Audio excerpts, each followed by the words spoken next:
his ECW time was pretty short. A few months, he'd get snatched up by WCW. In WCW, he was this white meat babyface for probably the first year, I'd say. And he still had success there. He was the United States champion at one point. I remember having a great ladder match with Six, which, if you don't know who that is, it's the 1-2-3 Kid or X-Pac. He really came into his own when he turned heel and was the Cruiserweight champion. I know you've seen this match probably 1,000 times. I know it's one of your favorites. Eddie Guerrero versus Rey Mysterio in 1997. I think it was Halloween Havoc. Halloween Havoc. Rey was wearing the purple suit. Yeah, and there's a not funny, it's kind of sad actually. There's a story to this that they wanted Eddie to win, and Rey would unmask. And WCW didn't care about Mexican culture, and they didn't care about, luchadors and all that. It was about the NWO. That's the only thing that mattered to them. And to Eddie Guerrero's credit, he fought to have Rey win that match and not lose his mask. But you go back and watch that match, it holds up today. Yeah, it does. And funny enough, when you first mentioned this episode to me, months ago, and then I just said, guys like Will Ospreay and Ricochet and stuff, this match, to me, I've seen this match often replicated, but never fully duplicated. Yeah.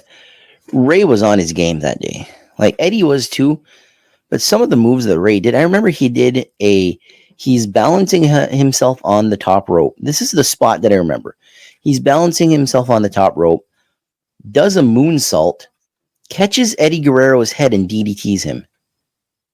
Like, boom, boom, boom. Like, it's incredible, the stuff. And having seen wrestling live, being close enough to a ring where you can see wrestling live, sometimes you wonder if these guys aren't superhuman. Because could I do that? Not in a million years. But it comes naturally to them. And Rey and Eddie, I believe the final spot was Guerrero's going for the Razor's Edge off the second rope. And as he pushes him up, Rey catches him with his legs and Hurricane Rana's 1-2-3. Rey wins the Cruiserweight title that night. Before his WWE time, is this what Eddie Guerrero was going to be remembered for? Yes. Before his time in WWE, this was arguably Eddie's probably best match. I still say it's in his top 5. I know some people judge great matches by, how good the match was, but there's storytelling too. There's how big the two wrestlers are, and we'll get to that in a bit and all that. But to me, if you're judging a 5-star match on only the wrestling, then you're not giving it the full potential, because I've seen 5-star matches that have only lasted 4 minutes. Like I remember Goldberg versus Brock Lesnar, their second WrestleMania match, before they just bastardized that formula. But that 4-minute match was so different, so out of left field. It was spamming your finishing move. It's like playing the old SmackDown games where you can put your finishing moves and you're just spamming your finishing move. And 4 minutes later, it's over. I thought that was a 5-star classic. But then you got something like Eddie Guerrero and Rey Mysterio, where they basically did the same thing without just spamming finishing moves, but longer. And how they go that long without losing their breath is unbelievable. Yeah, I can't even go up and down the stairs without losing my breath. There you go. Same here. I tie my shoes and I lose my breath. So, Eddie would continue his heel run. He'd feud with Chavo Guerrero. Chavo would have a weird gimmick in WCW where he got hit in the head too much, I think it was, and he started carrying around this like wooden horse called Pepe. You remember that? Yep. And Another reason why Chavo Guerrero is another guy that just underrated. How do you get a wooden horse over? Life's amazing sometimes. Well, you say that. Look at Al Snow and Head. Yeah, he and that's a great example because Al Snow was never a world champion, never a main event guy, never was going to be, but is remembered to this very day for a styrofoam head. Sometimes in wrestling, if you're given a gimmick, no matter how silly it is, if you make it work, it will work. Yeah. We got some guys here in the Maritimes that are just killing it, and they're given a gimmick and they run with it. Yeah, the biggest example here would probably be Wayne Jugs. Wayne Jugs, how do you get over with a name like Jugs? Go watch a Wayne Jugs match and you tell me he's not over. This guy Go watch a Wayne Jugs entrance in North Pro. Yeah. Yeah, he comes out to Rick Astley's Never Gonna Give You Up. The crowd sings along. The crowd is burned out by the time he starts wrestling. And sometimes that's all you need. You need a great entrance like that. Sometimes the match doesn't really matter.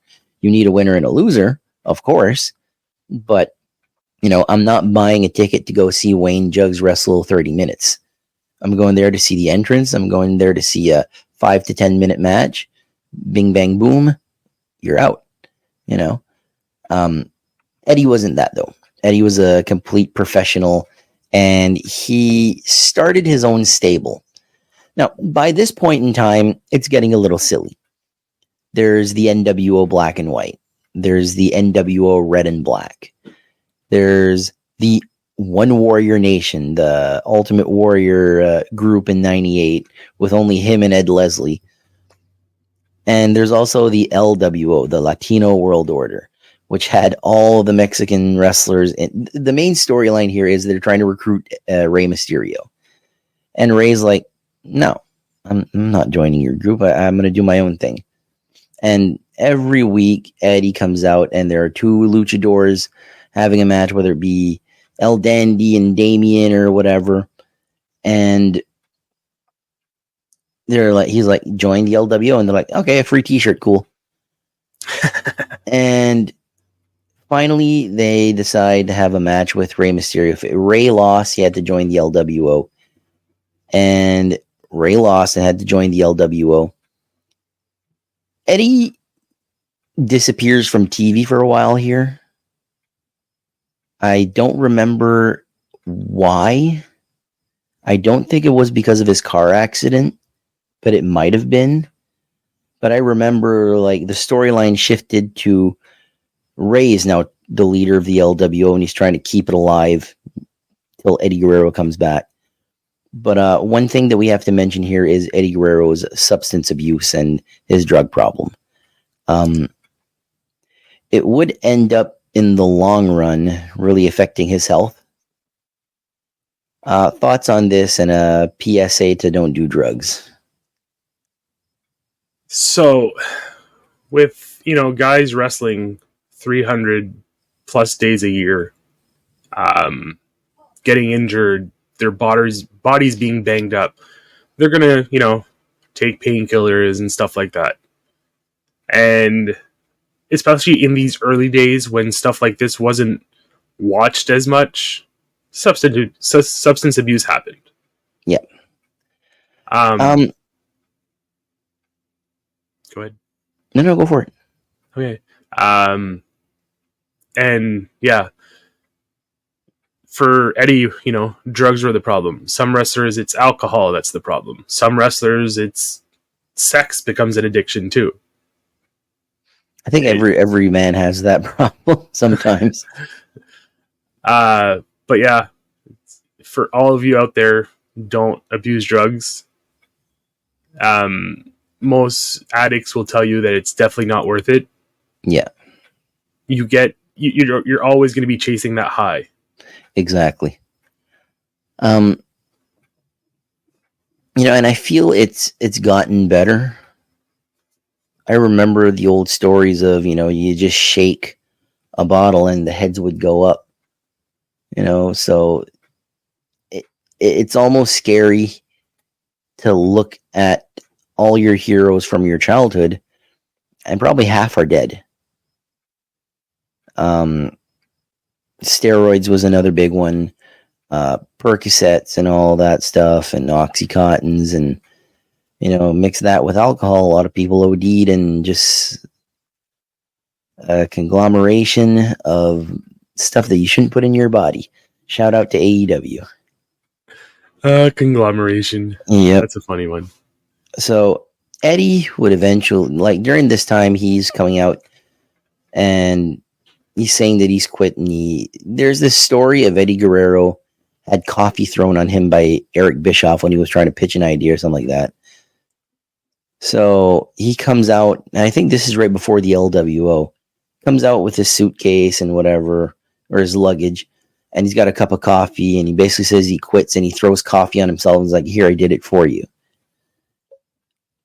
There was always this negativity between the old guard and the guys that were coming up, the Eddie Guerreros, the Conans, Rey Mysterios, and all that. Conan and Rey Mysterio, they soldiered on in WCW. Eddie Guerrero, Chris Benoit, Perry Saturn, Dean Malenko, they were like, no, we're done. We're done here.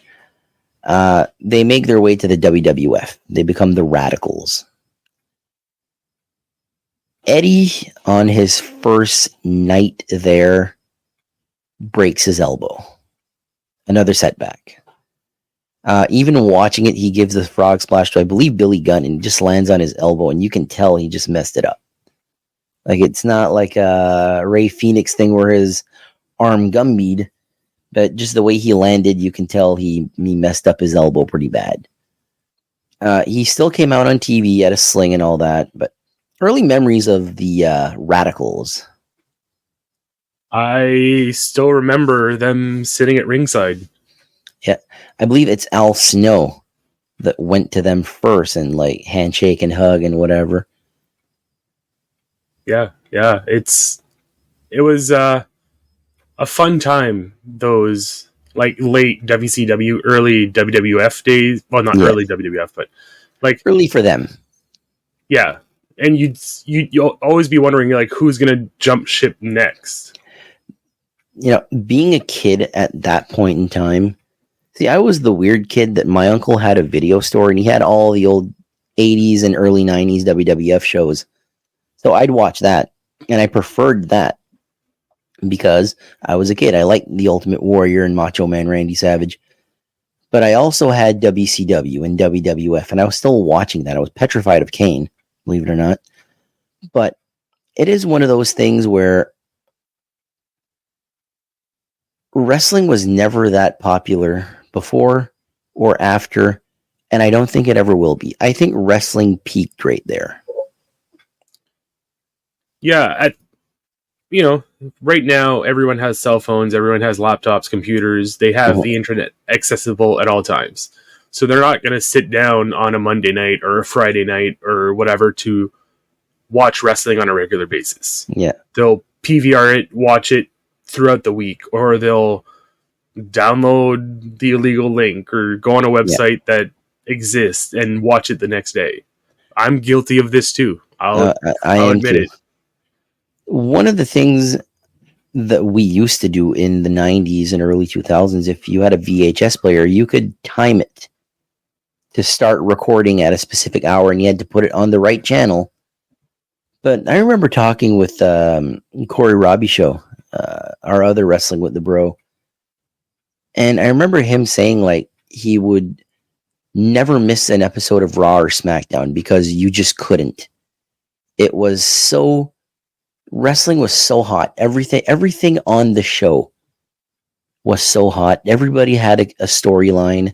Nothing was just a throwaway.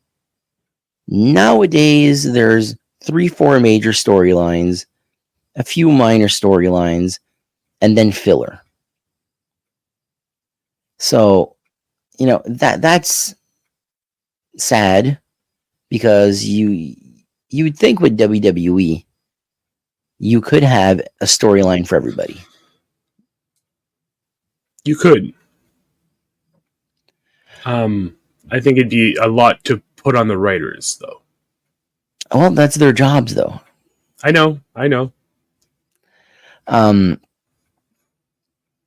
Eddie would eventually win the European title from Test at WrestleMania X7, I believe it was. He would also win the Intercontinental title. Early thoughts on that before his first departure. At this point, I wasn't, not that I wasn't an Eddie fan. Eddie was always great. Yeah. There was other guys though that were my favorites. You know, Yes. the Jeff Hardys, the Undertakers, but because this would be around the time where you started watching, correct? I do. I remember watching WCW and Eddie being on WCW. Okay, so a little bit earlier than that, you started watching. Yeah. So Eddie, I do remember. I do remember watching and seeing live the Radicals being at ringside. So yeah, that was in the year 2000, and 2000 creatively might be WWF's best year. Like I remember tuning in to see Commissioner Foley.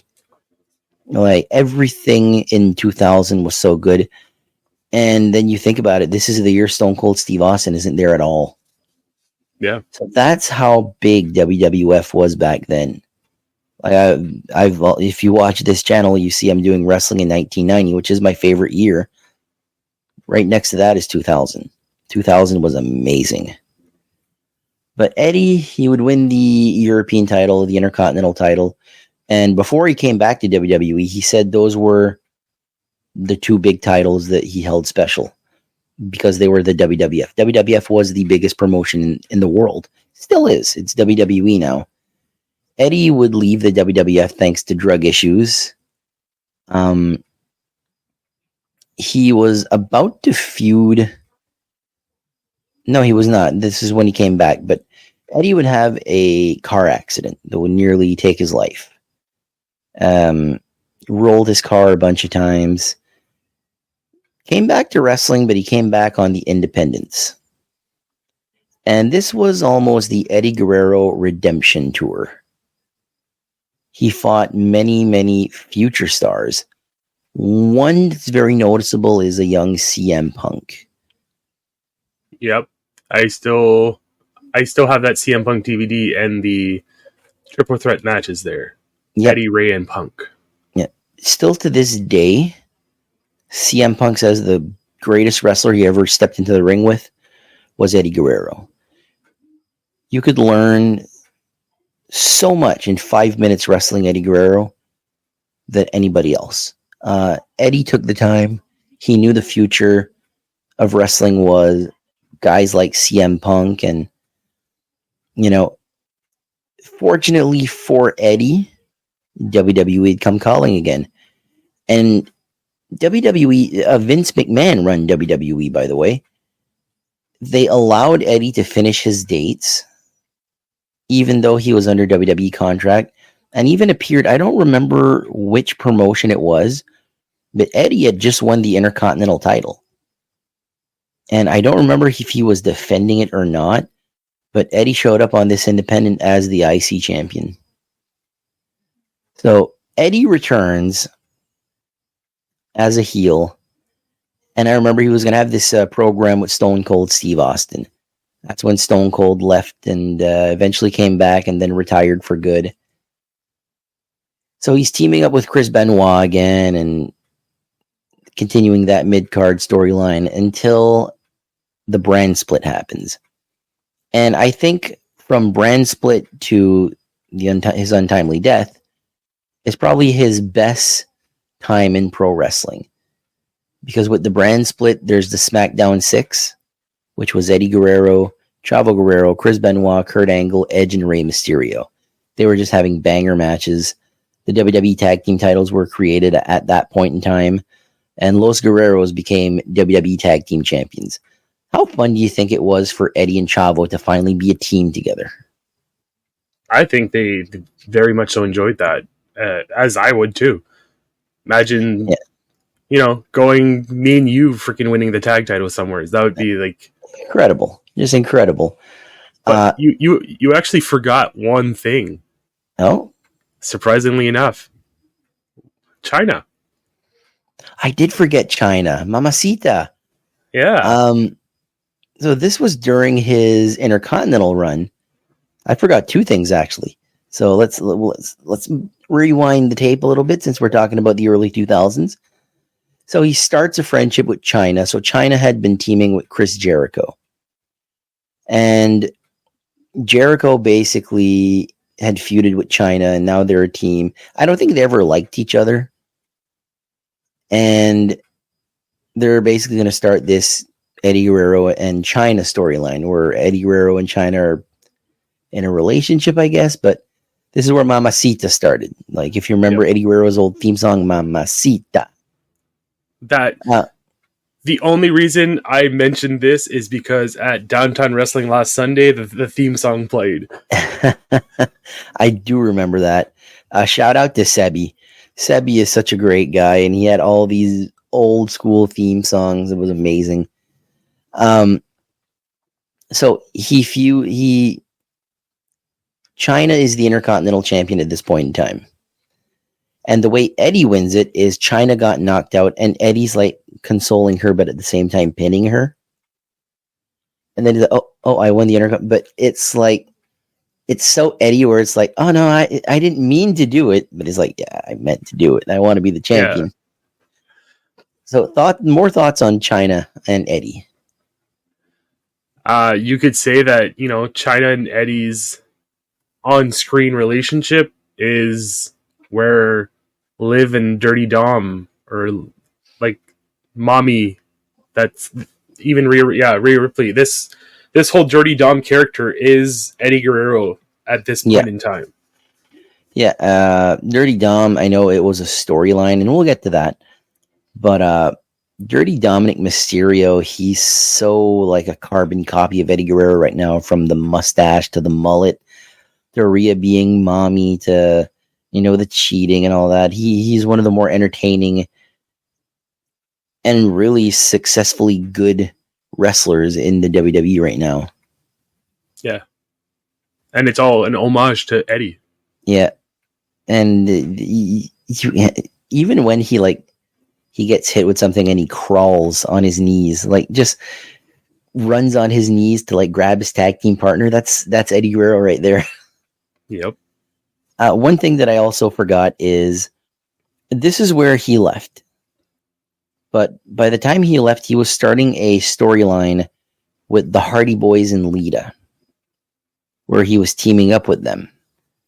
And I remember him, like, Rhino is going to gore Lita, and he jumps in front, and he's like earning the Hardys' trust. Where this storyline would have ended up, nobody knows. Because Eddie left, or Eddie got fired.